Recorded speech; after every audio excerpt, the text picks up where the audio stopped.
अल्हम्दुलिल्लाहि रब्बिल आलमीन वल आक़िबतु लिल मुत्तक़ीन वस्सलातु वस्सलामु अला रसूलिहिन नबिय्यिल करीम व मन तबिअहुम बि इहसानिन इला यौमिद्दीन। मोहतरम सामाईन व सामियात, आज के क़यामुल लैल में 17वें पारे सूरतुल अंबिया की तिलावत की गई है। जानकारी के लिए एक बात जान ले कि सूरतुल अनआम के अंदर 18 पैगंबरों का ज़िक्र किया गया है और इस सूरतुल अंबिया के अंदर 17 पैगंबरों का ज़िक्र किया गया है। सारे पैगंबरों के वाक़यात तो हम आपको बता नहीं सकते, बयान नहीं कर सकते, लेकिन एक जलील क़द्र पैगंबर हज़रत इब्राहीम अलैहिस्सलाम, जिनका ज़िक्र खैर आम तौर पर आता रहता है, जब कभी आप अपने आखिरी नबी हज़रत मुहम्मदुर रसूलुल्लाह सल्लल्लाहु ताला अलैहि वसल्लम का ज़िक्र करते हैं तो उनके साथ इनका भी ज़िक्र आता है, इसलिए कि दरूद इब्राहीमी जो हम नमाज़ों में पढ़ते हैं और दुआओं में पढ़ा करते हैं, नबी अकरम सल्लल्लाहु ताला अलैहि वसल्लम ने अपनी उम्मत को सिखलाया है कि वो हम पर भी दरूद भेजें और हमारे बाप हज़रत इब्राहीम अलैहिस्सलाम पर मेरी उम्मत के लोग दरूद भेजें। हज़रत इब्राहीम अलैहिस्सलाम का एक मुख्तसर सा वाक़या आपके सामने मैं बयान करना चाहता हूँ, गौर से सुने, शायद दिल की रोशनी के अंदर कुछ इजाफ़ा हो सके। हज़रत इब्राहीम अलैहिस्सलाम ने अपने बाप और अपने कौम के लोगों से कहा कि ये जो तुम लोग मुजाविर बन के बैठे हुए हो इन बुतों के सामने, ये क्या है? तो उन्होंने कहा कि हमने अपने बाप दादा को ऐसे ही पाया है, आज हम लोग भी यही करते हैं, ये काम क्यों हो रहा है? हज़रत इब्राहीम अलैहिस्सलाम ने कहा कि मैं तुमको और तुम्हारे बाप दादा सबको मैं गुमराही में देख रहा हूँ। कौम ने कहा कि तू मेरे पास हक़ लेकर आया है या तमाशा कर रहा है? हम कुन्ता मिनल लाइबीन, कुरान की आयत है। हज़रत इब्राहीम अलैहिस्सलाम ने कहा ठीक है, अभी मैं बताऊँगा। कौम के सब लोग मेले में चले गए। हज़रत इब्राहीम अलैहिस्सलाम ने कहा कि मैं बीमार हूँ, मैं मेले में नहीं जाऊँगा। जब सब लोग चले गए तो आए इबादत खाने के अंदर जहाँ बुत रखे हुए थे, लोग इबादत करने आते थे, कुल्हाड़ा उठाया और सबको तोड़ के रख दिया, एक बड़े को छोड़ा। ये वाक़या तो मालूम ही होगा, कोई नई बात नहीं है, पूरा कुरान आप पढ़ते चले जाएं, कुरान ही का वाक़या है, कोई हदीस भी नहीं है और कोई वाक़या भी नहीं है, कुरान ही पूरा है। आप कुरान पढ़ते चले जाएंगे, ये वाक़या आपके सामने खुलता चला जाएगा। जो बड़ा बुत था उसके गले में कुल्हाड़ा लटका दिया और आकर फिर सो गए कि हम तो बीमार हैं। कौम के जो लोग आए मेला से तो कहा चलो अपने माबूदों के पास चलते हैं। आए तो देखा सब टूटे पड़े हुए हैं, तो कहा ये क्या हो गया, ये किसने कर दिया? तो किसी ने कहा कि एक नौजवान है जो इनका जिक्र किया करता है, उसी ने किया होगा। तो कहा लेकर आओ उसको, बुला के लाओ। बुलाए गए, हज़रत इब्राहीम अलैहिस्सलाम आए, उनसे पूछा गया तुमने ये किया है? कहा नहीं। बल फ़अलहु कबीरुहुम, बल फ़अलहु कबीरुहुम। एक नुक्ता यहाँ पर बयान किया गया है कि हज़रत इब्राहीम अलैहिस्सलाम ने ये नहीं कहा कि मैंने तोड़ा है या इसने तोड़ा है या इसको क्या, इससे पूछो। बल फ़अलहु कबीरुहुम, आमतौर पर तर्जुमा यही करते हैं लोग कि उनके बड़े ने, बुतों के बड़े ने तोड़ा है। हालांकि बुतों से बड़े इंसान हुआ करते हैं, इंसान समझदार होता है, कैसा भी इंसान हो समझदार होता है। बुत तो पड़े हुए हैं बेचारे, उनको क्या है, बना के रख दिया जहाँ रखे हुए हैं। तो जुमाना बात थी ये कि कौम के लोग समझ ही ना सके और वो नहीं समझ सके इस बात को। तो हज़रत इब्राहीम अलैहिस्सलाम ने कहा कि पूछ लो अगर ये बोलते हूँ तो उन लोगों ने कहा, कौम के लोगों ने कहा ये तो बोलते ही नहीं है। तो हज़रत इब्राहीम अलैहिस्सलाम ने कहा कि तुम पर अफसोस है कि जो बेचारा बोल नहीं सकता है तुम उसकी इबादत करते हो। वो फिल्लकुम वली मा ताबुदूना मिन, अल्लाह को छोड़कर इसकी इबादत करते हो। अब एक बात और यहाँ पर देखेंगे, कौम के लोगों ने क्या कहा क़ालू हर्रिक़ूहु वंसुरू आलिहतकुम, इनको आग में जला दो और अपने माबूदों की मदद करो। अल्लाह हम सब की मदद करता है। हाँ, अल्लाह रब्बुल आलमीन ने कहा है, मुग़ालता में डालने के लिए लोग इस किस्म की बातें आवाम के सामने रख सकते हैं कि अल्लाह रब्बुल आलमीन या अय्युहल्लज़ीना आमनू इन तंसुरुल्लाह यंसुरुकुम, अगर तुम अल्लाह की मदद करोगे तो अल्लाह तुम्हारी मदद करेगा। अल्लाह हमारी मदद का मोहताज नहीं है। अल्लाह ने जो मदद करने के लिए कहा है तो अल्लाह ने ये कहा है कि तुम मेरी फरमा बरदारी करो, मेरे रसूल के बताए हुए तरीक़ पर चलकर अपनी ज़िंदगियाँ गुजारो। ये है अल्लाह की मदद करना और अल्लाह तुम्हारी मदद करेगा। ये नहीं है कि हम अल्लाह की कोई मदद करते हैं। अल्लाह किसी की मदद का मोहताज नहीं, नऊज़ुबिल्लाह। अल्लाह सबकी मदद करता है। अल्लाह रब्बुल आलमीन को ना तो ऊँघ आती है ना नींद आती है। जिसको ऊँघ भी नहीं आती हो, नींद भी ना आती हो, वो किसी की मदद का क्या मोहताज हो सकता है। और जिसके ख़जाने में कितना कुछ है किसी को पता ही नहीं है। बेहिसाब, बिग़ैर हिसाब कुरान ने इस्तेमाल किया। मन यशाउ बिग़ैर हिसाब, जिसको चाहता बेहिसाब देता है, हिसाब ही नहीं होता है कोई। और जिसके ख़जाने का कोई हिसाब ही ना हो, वो किसी का मोहताज कैसे हो सकता है। तो कौम के लोगों ने कहा कि इनको चला दो।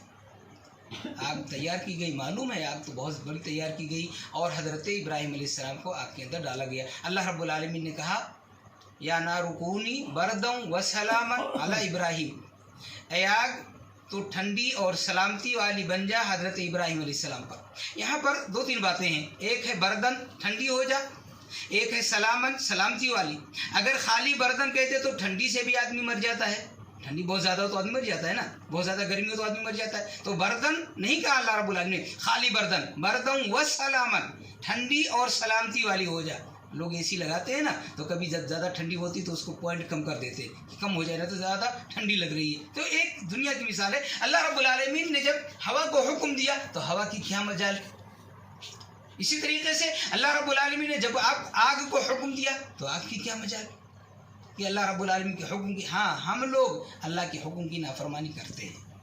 इंसान अल्लाह के हुक्म की नाफरमानी करता है। इसीलिए कुरान के अंदर है कि एक आयत है, इसी पारे के अंदर आगे चलकर सूरतुल हज के अंदर एक आयत है, बड़ी प्यारी आयत है कि वकसीरुम मिनन्नासी वकसीरुन हक़्क़ अलैहिल अज़ाब। जितनी भी मखलूक हैं सब अल्लाह रब्बुल आलमीन को सजदा करती हैं, लेकिन इंसान उसमें से बाज़ लोग अल्लाह को सजदा करते हैं और बाज़ लोग ऐसे जिन पर अज़ाब का फ़ैसला हो चुका है। कुरान है, आप 17वां पारा है जो आज तिलावत की गई, उसी के अंदर सूरतुल हज के अंदर ये आयत है।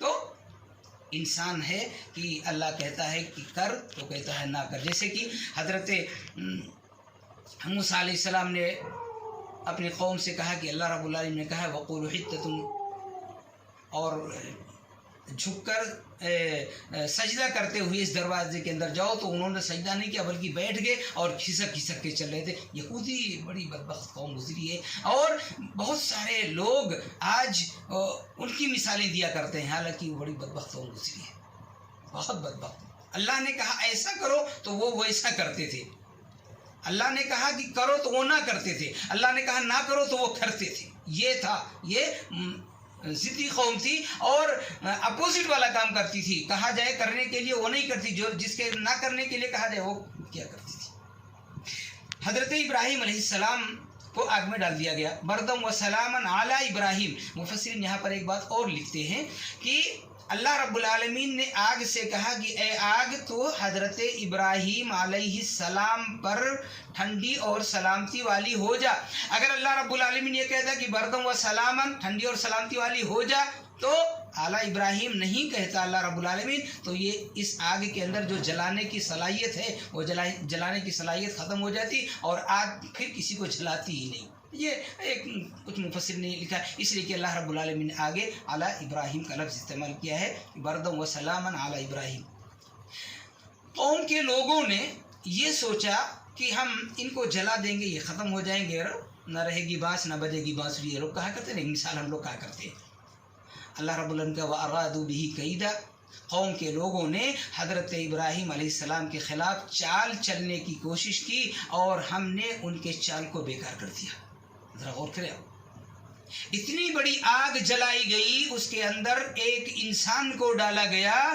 आग जल रही थी, आग बुझी नहीं थी, आग जल रही थी। अगर बुझ जाए तो आग नहीं होती और राख हो जाती है। तो आग जल रही है, उसकी लौ उठ रहे हैं, सब शरारे उसके उड़ रहे हैं, लेकिन बावजूद इसके हजरत यहाँ पर एक हदीस के अंदर आता है, हम लोगों को याद कर लेना चाहिए। मैं बार बार ये दुआ बताता हूँ, बड़ी अच्छी दुआ है कि हज़रत इब्राहीम अलैहिस्सलाम को जब आग में डालने का वक्त आया, लोगों ने आग में डालना शुरू किया, तो हज़रत इब्राहीम अलैहिस्सलाम ने एक दुआ की थी अल्लाह रब्बुल आलमीन से, हस्बुनल्लाहु व निअमल वकील, हमारा भरोसा अल्लाह पर है और अल्लाह बेहतरीन कारसाज है।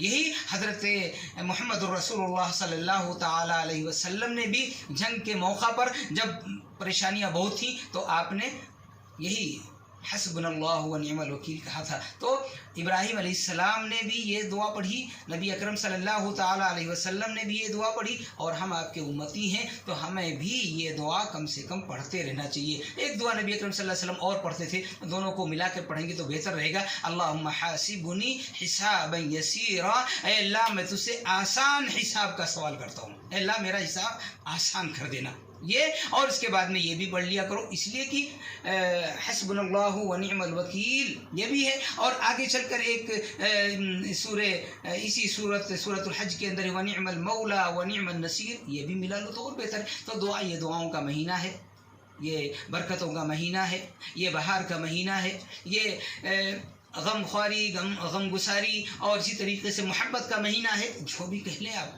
हर किस्म की खूबियाँ इस महीने के अंदर जमा हैं। तो हम अल्लाह रब्बुल आलमीन से इस खूबी के साथ उसकी इबादत करें और उसके सामने अपनी दुआओं को रखें कि अल्लाह ये परेशानियाँ हमारे सामने हैं, हमारे साथ हैं, इन परेशानियों से मैं परेशान रहा करता हूँ, अल्लाह अपने रहम करम से हमारी परेशानियों को दूर कर दे। ये हम दुआ करेंगे तो अल्लाह ज़रूर हमारी परेशानियों को दूर कर देगा। इसलिए कि आम दिनों के अंदर भी अल्लाह रब्बुल आलमीन अपने बंदों की हुई दुआओं को सुनता है, और इस मुबारक महीने के अंदर तो और अल्लाह रब्बुल आलमीन इफ्तारी के वक्त में, सहरी के वक्त में दुआ करें, या इसी तरीके से और नमाज़ों के बाद दुआ करें। और इस वक्त में जैसे कि दुआओं की कबूलियत के औक़ात जो बताए गए हैं ना, उनमें रमज़ान मुबारक का पूरा महीना बता दिया गया है। ये नहीं है कि किसी ख़ास वक्त में, लेकिन कुछ ख़ास वक्त जो बताए गए, जैसे इफ्तारी का वक्त है, इफ्तारी का वक्त है, दुआ करें आप। दोनों अजानों के बीच का वक्त है जो आम दिनों के अंदर है, इस दिन के अंदर और ज़्यादा है, तो थोड़ा वक्त दें। अजान होने से पहले मस्जिद में आ जाएं, अजान हो जाए, 2 रकात नमाज पढ़ें और उसके बाद फिर अल्लाह रब्बुल आलमीन से दुआ करें। अल्लाह रब्बुल आलमीन तो ये सारे औक़ात क्यों दे रहा है, ये मौक़े क्यों दे रहा है अल्लाह रब्बुल आलमीन? इसीलिए कि अल्लाह को हमसे मोहब्बत है, तो हमें भी अल्लाह से मोहब्बत करनी चाहिए, और अल्लाह से मोहब्बत करते हुए अल्लाह रब्बुल आलमीन की इखलास के साथ इबादत करनी चाहिए, ताकि अल्लाह हमसे खुश हो जाए, अल्लाह हमसे राज़ी हो जाए, और अल्लाह हमारे तमाम अमलों को अल्लाह अपने रहम करम से कबूल फरमाए। अल्लाह हम सब पर अपना रहम करम नाज़िल फरमा। रब्बुल आलमीन अपने रहम करम से जो में से गरीब और मुहताज हैं, मौला तो उनकी गरीबी और मुहताजी को दूर फरमा। मौला जो परेशान हाल हैं, रब्बुल आलमीन तो अपने रहम करम से उन सब की परेशानियों को दूर कर दे। इलाहुल आलमीन जो बीमार हैं, मौला करीम तो अपने रहम करम से उन सबको शिफाए कामिला व आजिला नसीब फरमा। रब्बुल आलमीन जो मक़रूज़ हैं, मौला करीम तो अपने रहम करम से उन सब की क़र्ज़ की अदायगी की तौफ़ीक़ अता फरमा।